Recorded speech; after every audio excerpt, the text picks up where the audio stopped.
In the face, where in the face, this fucking world better prepare to get laced because they're gonna taste my. Fine.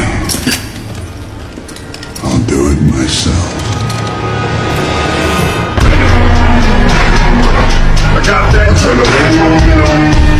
Sebelum lanjut, kita intro dulu.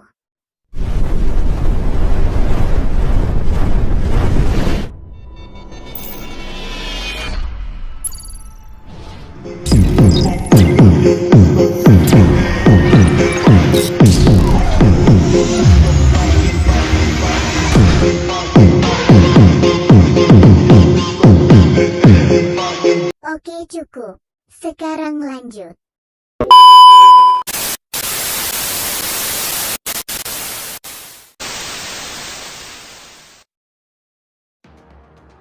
Kali ini saya akan mengupas tuntas seputar jenis-jenis atau bentuk karya ilmiah. Karya ilmiah yang pertama akan kita bahas ialah makalah. Makalah merupakan naskah akademik yang sistematis dan utuh, yang berupa garis-garis besar mengenai suatu masalah tertentu, dan ditulis dengan pendekatan satu atau lebih disiplin keilmuan tertentu, baik itu menguraikan pendapat, gagasan, maupun pembahasan dalam rangka pemecahan masalah tersebut. Makalah disusun secara individu maupun melalui kelompok untuk membahas pokok pembahasan tertentu. Dalam proses penyusunan suatu makalah, terdapat beberapa format penting dan umum digunakan dalam penulisan makalah tersebut, antaranya sebagai berikut.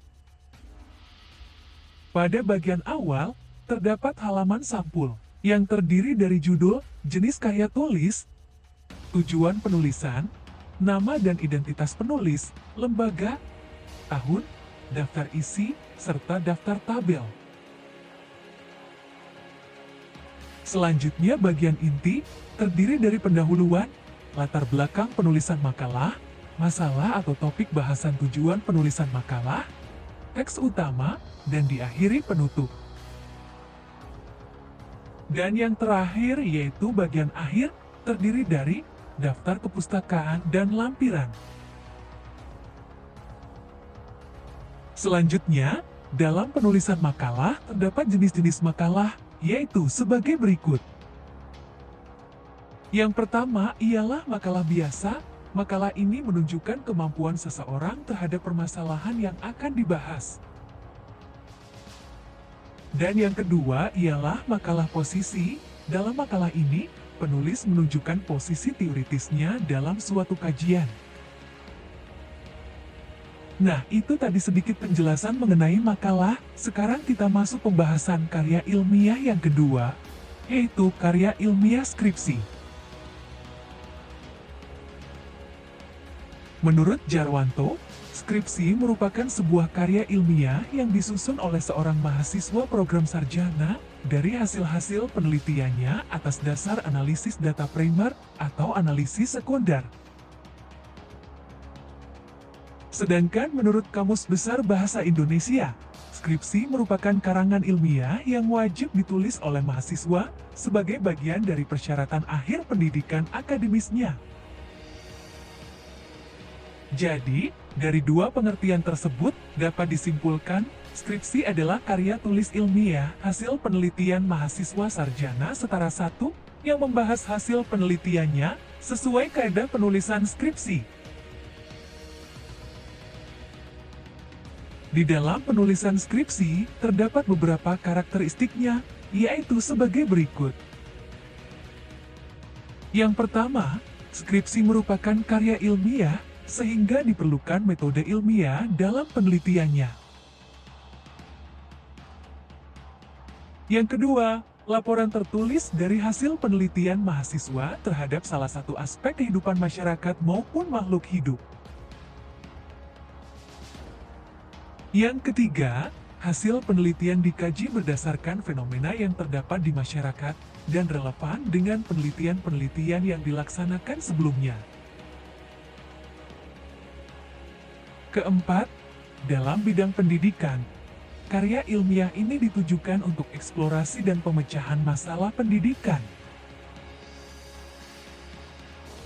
Kelima, dalam bidang non-pendidikan, karya ilmiah ini ditujukan untuk pemecahan masalah keilmuan yang sesuai dengan bidang program studi mahasiswa. Dan yang terakhir, ditulis dalam bahasa Indonesia yang baik dan benar, berdasarkan hasil penelitian dan observasi di lapangan. Selanjutnya, karya ilmiah ini diklasifikasikan menjadi beberapa jenis. Yang pertama, berdasarkan metode penelitian, terbagi menjadi skripsi kualitatif dan skripsi kuantitatif. Selanjutnya, berdasarkan hasil kajian pustaka, yaitu pemecahan masalah yang didasarkan pada pengkajian secara kritis dan mendalam terhadap bahan pustaka yang relevan dengan topik akan diteliti. Dan yang terakhir berdasarkan hasil penelitian lapangan, yaitu penelitian yang berpijak pada pengumpulan data empiris di lapangan. Selanjutnya, kita masuk ke pembahasan karya ilmiah berikutnya, yaitu tesis. Tesis ialah karya tulis ilmiah yang dirancang untuk memperoleh gelar tertentu di tingkat perguruan tinggi. Tesis memiliki ciri-ciri tersendiri, antara lain. Pertama, penggunaan bahasa yang baku. Selanjutnya, komponen karya ilmiah beragam sesuai dengan jenisnya, namun semua karya ilmiah memiliki pendahuluan, bagian inti, penutup, dan daftar pustaka.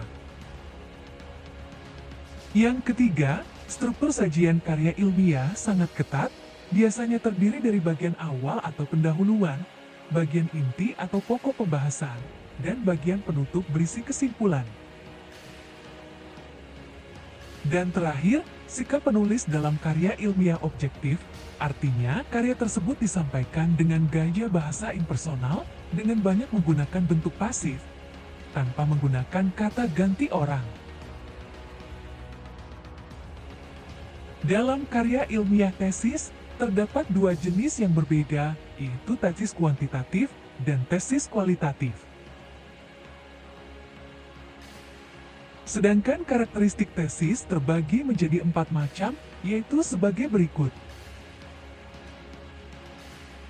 Pertama, tesis umumnya difokuskan hanya pada pertanyaan sentral yang ada dalam disiplin pendidikan. Tesis ini cenderung dilakukan sesuai dengan jenis program studi yang diambil oleh mahasiswa.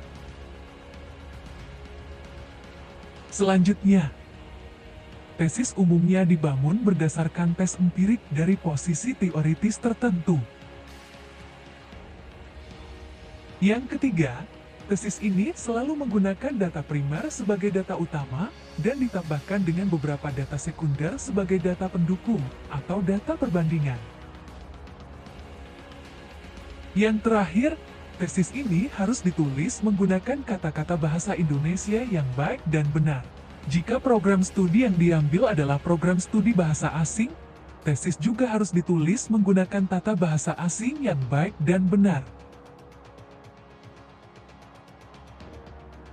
Selanjutnya, kita masuk pembahasan mengenai karya ilmiah, disertasi.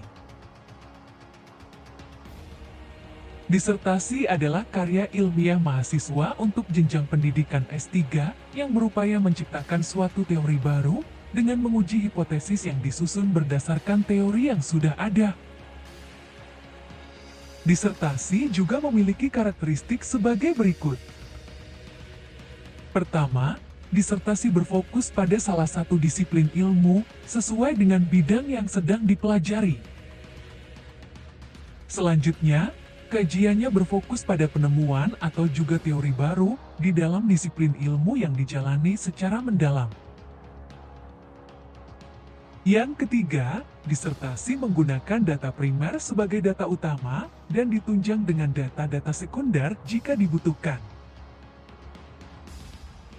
Dan terakhir, ditulis dengan kaidah serta bahasa yang baik dan benar, kecuali untuk program studi bahasa asing yang mengharuskan menulis dengan bahasa tertentu. Selanjutnya, kita akan membahas mengenai karya ilmiah artikel, kertas kerja, esai, dan laporan. Artikel adalah karya tulis yang isinya dapat berupa laporan yang tersusun secara sistematis dan bisa berupa hasil studi atau penelitian yang disajikan kepada komunitas ilmiah tertentu. Kertas kerja adalah karya tulis ilmiah yang bersifat mendalam daripada makalah dengan menyajikan data di lapangan atau kepustakaan yang bersifat empiris dan objektif. Esai ialah sebuah karangan singkat yang berisi pendapat atau argumen penulis tentang suatu topik. Sedangkan laporan adalah bentuk karangan yang berisi rekaman kegiatan tentang suatu yang sedang dikerjakan, digarap, diteliti, dan mengandung saran untuk dilaksanakan. Sekian pembahasan kita kali ini, sampai jumpa di video selanjutnya.